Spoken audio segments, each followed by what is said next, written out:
அனைத்து உலகிலும் வாழக்கூடிய ஆன்மீக அன்பர்களுக்கு நம்முடைய மனைவி ரங்கநாதனின் அன்பார்ந்த வணக்கங்களை தெரிவித்துக் கொண்டு கொள்கிறேன். நம்ம பார்த்திங்கன்னா பிரசன்ன வித்தகராகவும் இருக்கும், வாஸ்து பூமி ஜோதிடராகவும் இருக்கும், மற்றும் ஜாதகம் திருமண பொருத்தம் இதில் ஒரு தனித்துவம் வாய்ந்த ஒரு ஜோதிடராக இருக்கும். இப்போது நம்ம இந்த வீடியோவில் பார்க்கக்கூடிய விஷயம் அப்படிங்கிறது மாசி மாதத்துக்கு உண்டான சிறப்பு பலன்கள். அதில் மாசி மாதத்தில் 12 ராசிகளுக்கு உண்டான சிறப்பான ஒவ்வொரு ராசிக்கும், அதாவது மேஷம் முதல் மீனம் வரைக்கும் சிறப்பான பலன்களை எந்தெந்த ராசிகள் என்னென்ன சம்பவங்களை பார்க்க இருக்குது அப்படிங்கிறத நம்ம பார்க்குறோம். வாங்க நம்ம மாசி மாதத்துக்கு உண்டான சிறப்புகளை பற்றி பார்ப்போம். வீடியோக்குள்ளே போகலாம். மாசி மாதம் அப்படிங்கிறது சூரியனுடைய சஞ்சாரத்தின் அடிப்படையில் 11வது மாதமாக நம்மளுடைய முன்னோர்கள் அதை எடுத்து வச்சுருக்காங்க. மாசி அப்படிங்கிற மாதம் 11வது மாதம் அப்படின்னு எடுத்து வச்சுருக்காங்க. இது ஏன் அப்படின்னு கேட்டிங்கன்னா, இந்த மாதம் ஒரு புனித நீராடுறதுக்கும், முன்னோர்களுக்கு திதி தர்ப்பணங்களை கொடுக்கறதுக்கும், மந்திர உபதேசங்களை பெறுறதுக்கும், அதே மாதிரி பார்த்துக்கிட்டிங்கன்னா புதிய கலைகளை கற்றுக்கொள்வதற்கும் இந்த மாதம் ரொம்ப ஏற்புடைய ஒரு மாதமாக சாஸ்திரத்தில் சொல்லப்பட்டிருக்கு. குறிப்பாக பெண்கள் இந்த மாதத்தில் விரதம் இருந்து பூஜைகளை ஏற்படுத்திக்கிட்டாங்க அப்படின்னா அது அவங்களுக்கு தாலி பாக்கியத்தை அது மாங்கல்யம்னு சொல்கிறோம் இல்லைங்களா, அந்த மாங்கல்ய பாக்கியத்தை அதிகப்படுத்தி கொடுக்குது. தாலி பாக்கியம் தான் ஒரு பெண்ணுக்கு ரொம்ப அவசியமான ஒரு விஷயம். அப்போ அந்த மாங்கல்யம்ன்ற விஷயம் இந்த மாசி மாதத்தில் சிறப்பான ஒரு இடம் பெறுது. மாசி மாதத்தில் தான் மாசி சிவன் ராத்திரி அப்படின்ற ஒரு விஷயம் வருது. மாசி மாதத்தில் இறை வழிபாடு இல்லாத நாட்களே கிடையாது. எல்லா 30 நாளுமே இறை வழிபாட்டுக்கு உகந்த நாட்கள் தான். அதில் இந்த ஹோலி பண்டிகை கொண்டாடுறதா இருக்கட்டும், சிவராத்திரியாக இருக்கட்டும், இந்த மாதிரி மாசி அமாவாசைக்கும் மாசி பௌர்ணமிக்கும் விசேஷங்கள் அதிகம். இதில் திருமால் மகாவிஷ்ணுவாக அவதாரம் எடுத்த ஒரு மாதம் திருமால் மகாவிஷ்ணுவாக அவதாரம் எடுத்த மாதம் மாசி மாதம்தான். இந்த மாசி அமாவாசைக்கும் மாசி பௌர்ணமிக்கும் விசேஷங்கள் அதிகம்.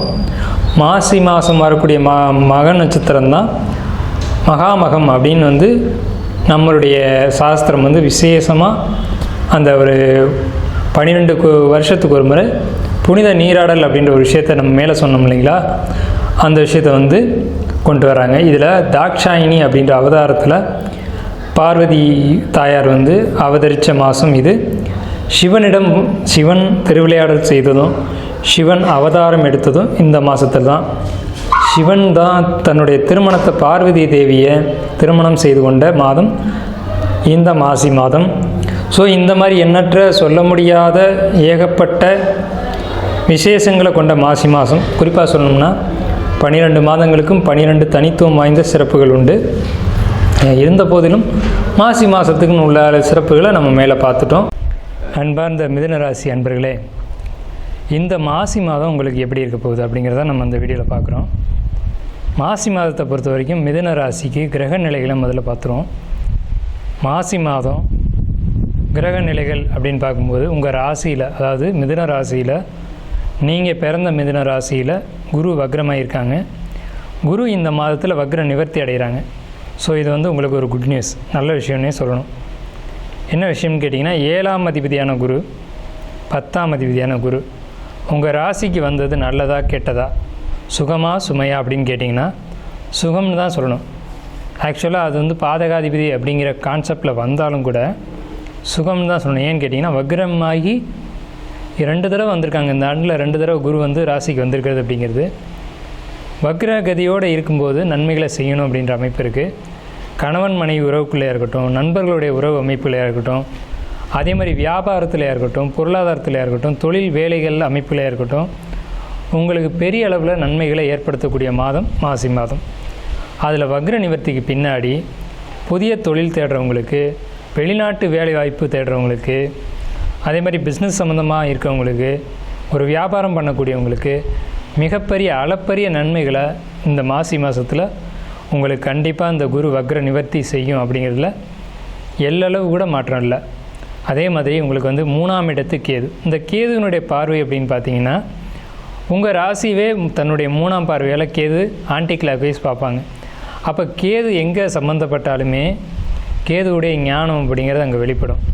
3ஆம் பார்வையாக கேது பார்க்குறது உங்களுடைய ஞானத்தை தீட்டிக் கொள்ளக்கூடிய ஒரு அமைப்பு. அதாவது வந்து இதுவரைக்கும் நம்ம ஏதாவது ஒரு தவறான வழிகளில் போயிருந்தாலும் கூட, தவறான நபர்களுடைய ஆலோசனையில் இருந்திருந்தாலும் கூட, நம்மளுடைய பாதை என்ன, நம்மளுடைய பயணம் என்ன, நம்மளுடைய இலக்கு என்ன அப்படிங்கிறத சிந்தித்து செயல்படக்கூடிய காலகட்டம். ஸோ இந்த காலகட்டத்தில் நீங்கள் எடுக்கக்கூடிய முயற்சிகள் எல்லாமே வெற்றியடையும். மாசி மாதத்தை பொறுத்த வரைக்கும் தொழில், உத்தியோகம், வேலையில் இருக்கக்கூடியவங்களுக்கு ப்ரமோஷன் போன்ற அமைப்புகள், இன்க்ரிமெண்ட் போன்ற அமைப்புகள், அதே மாதிரி தொழில், வேலை போன்ற இடங்களில் இருக்கக்கூடியவங்களுக்கு யாரேனும் ஒரு தொந்தரவுகளை கொடுக்குறாங்க அப்படின்னா அந்த தொந்தரவுகள் விலகி அவங்களே வந்து உதவி செய்யக்கூடியது, அல்லது அவங்க செய்யக்கூடிய தொந்தரவுகள் கூட உங்களுக்கு நன்மையாக மாறக்கூடிய அமைப்பு அப்படிங்கிறது இந்த மாசி மாதத்தில் உங்களுக்கு உண்டாகும்.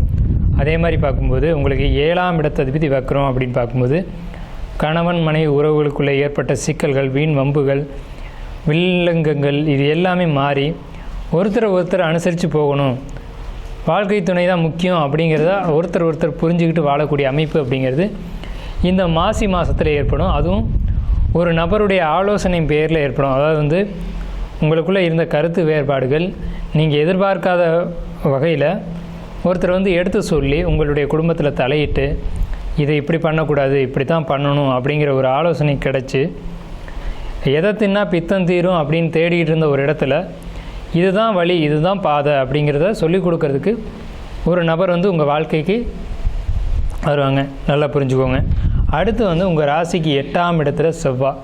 8ஆம் இடத்துல செவ்வாய் உச்சம் அப்படிங்கிறது பாசிட்டிவ் நம்ம எடுத்துக்க முடியாது, நெகட்டிவ் தான். செவ்வாய் அப்படின்னு பார்க்கும்போது பல், கண், எலும்பு, மஜ்ஜை, இரத்தம் இது சம்பந்தமான ஏதேனும் பாதிப்புகள் ஏற்பட்டுக்கிட்டு இருக்கு, ஏற்பட போகுது அப்படிங்கிறத நம்ம சொல்லிவிட்டு இதுக்கு தீர்வு இருக்கா அப்படின்னா கண்டிப்பாக தீர்வு இருக்குது. என்ன தீர்வு அப்படின்னு கேட்கும்போது நீங்கள் வந்துட்டு இதை பெருசுப்படுத்தாமல் விடுறதே தீர்வு. எப்படின்னு கேட்டிங்கன்னா, இப்போ ஒரு பல் வலிக்குது அப்படின்னு நீங்கள் ஹாஸ்பிட்டல் போனீங்க அப்படின்னா அந்த பல்வலிக்கு ட்ரீட்மெண்ட் வந்து வேறு மாதிரியாக போகும். அதாவது வந்து பல்லை பிடுங்கணும் அப்படின்ற மாதிரி சொல்லுவாங்க. ஸோ நீங்கள் இதை வந்து இயல்பான மருத்துவத்தில், அதாவது வீட்டு மருத்துவம், நாட்டு மருத்துவம், மூலிகை மருத்துவம் இது ரீதியாக நீங்கள் வந்து தீர்வுகளை தேடிக்கலாம். இந்த மாதிரி சின்ன விஷயங்களை நீங்கள் ஃபாலோ பண்ணி அதுக்கான மருத்துவங்களை தேடிக்கலாம். கண் சம்மந்தப்பட்ட பாதிப்புகள் ஏற்படும், அதில் நீங்கள் கவனமாக இருக்கணும். ஆல்ரெடி கண்ணாடி போட்டிருக்கக்கூடியவங்க, அதே மாதிரி இந்த பனியான காலகட்டத்தில், பனி பெஞ்ச காலகட்டத்தில் கண் சூடாகி வெப்பமாகி கண் வலி வர்றது, அதே மாதிரி இந்த கண் வலிக்காக நீங்கள் வந்து ஒரு ட்ரீட்மெண்ட் எடுத்து அது தவறாக போகிறது, இந்த மாதிரியான அமைப்புகள் உச்ச செவ்வாயினுடைய பார்வையினால் உங்களுக்கு ஏற்படும். இதை பொறுத்த வரைக்கும் குளிர்ச்சியான விஷயங்கள், அதாவது தலைக்கு எண்ணெய் வைக்கிறதே போதுமானது அப்படின்னு நம்ம சொல்கிறோம். ஏன்னு கேட்டிங்கன்னா, செவ்வாய் வந்து இருக்கிறது சனியோட வீட்டில், சனி நிற்கிறது உங்களுக்கு உங்கள் ராசிக்கு 10ஆம் வீட்டில். இப்படி பார்க்கும்போது நீங்கள் வந்து உங்களுடைய உடலை குளிர்ச்சியாக வச்சுக்கணும் அப்படிங்கிற அமைப்பு. ஆல்ரெடி உங்களுக்கு இயற்கையிலேயே ஒரு வாத உடம்பு அப்படின்னு சொல்லலாம். மிதுன ராசிக்காரங்களை பொறுத்த வரைக்கும் ரொம்ப புத்திசாலியான நபர்கள் நீங்கள். அடுத்தவங்களுக்கு ஆலோசனை சொல்லக்கூடிய ஒரு அமைப்பு உங்கள்கிட்ட எப்போவுமே இருக்கும். ஸோ காற்று ராசி அப்படிங்கிறதுனால வாத உடம்பு அப்படின்னு சொல்லலாம். வாதத்தை குறைக்கக்கூடிய அமைப்புகளில் நீங்கள் உணவுகளாக இருக்கட்டும், டயட்டாக இருக்கட்டும், உணவு பத்திய முறைகளாக இருக்கட்டும், இதை நீங்கள் கடைப்பிடிச்சிங்க அப்படின்னாலே உங்கள் உடல் ஆரோக்கியம் நல்லபடியாக இருக்கும். உடல் ஆரோக்கியத்தில் கவனம் தேவை. நிதிநிலை, பொருளாதாரம் பொறுத்த வரைக்கும் தேவையான அளவு வருமானம் வரும், தேவைக்கு மிகுதியாக வரும். ஆனால் அதை வீண் செலவுகள் பண்ணாமல் எந்த செலவுகளை எப்படி பண்ணணும் அப்படிங்கிறத தெரிஞ்சுக்கங்க. உங்களுக்கு தேவைக்கு மிகுதியாகவே வருமானம் வரும். அந்த வருமானத்தை எந்த இடத்துல வீண் செலவுகள் பண்ணாமல் எந்த செலவுகளை எப்படி பண்ணணும் அப்படின்றத தெரிஞ்சு செய்யுங்க. இந்த வருமானம், பொருளாதாரம் பொறுத்த வரைக்கும் உங்களுக்கு நல்ல நிலையில் இருக்குது அப்படின்ற ஒரு நல்ல செய்தி இருக்குது. உங்களுக்கு மருத்துவ செலவுகள் காத்துக்கிட்டு இருக்குது. மருத்துவ செலவு நிச்சயமாக இருக்குது. மருத்துவ செலவுகளை தவிர்க்கணும் அப்படின்னா சுப செலவுகளை நீங்கள் செய்யணும். சுப செலவுகள் என்னென்ன அப்படின்னு கேட்டிங்கன்னா, ஒரு வீடு கிரக பிரவேசமாக இருக்கலாம், அல்லது சுப காரியங்கள் காது குத்துறது, அதே மாதிரி பார்த்திங்கன்னா குடும்பமாக சேர்ந்து செய்யக்கூடிய வழிபாடுகளாக இருக்கலாம். ஏன்னா மாசி மாதம் வந்து பொதுவாக வழிபாட்டுக்குரிய மாதம்தான். ஸோ பொதுவாக சேர்ந்து ஒரு குடும்ப விசேஷங்கள், குடும்பத்தில் இருக்கக்கூடிய வழிபாடுகள் இதெல்லாம் நீங்கள் எடுத்துக்கிட்டிங்க அப்படின்னா ஒரு சிறப்பான ஒரு அமைப்பில் இருக்கும். அதுலேயும் உங்களுக்கு இந்த மாசி மாதம் மிதுன சிம்மத்தில் கேது, சிம்ம கேது வந்து உங்களுக்கு வந்து உங்கள் ராசிக்கு 6ஆம் இடத்தை பார்க்குது அப்படிங்கிறதுனால உடல் உபாதைகள் சார்ந்த செலவுகள் கண்டிப்பாக இருக்கும். ஸோ அதை தவிர்க்கிறதுக்கான வழிமுறைகள் அப்படிங்கிறது உக்கிரமான தெய்வங்கள், வன தேவதைகள், இவங்களுடைய வழிபாடு எடுத்துக்கிறது ரொம்ப சிறப்பாக இருக்கும்.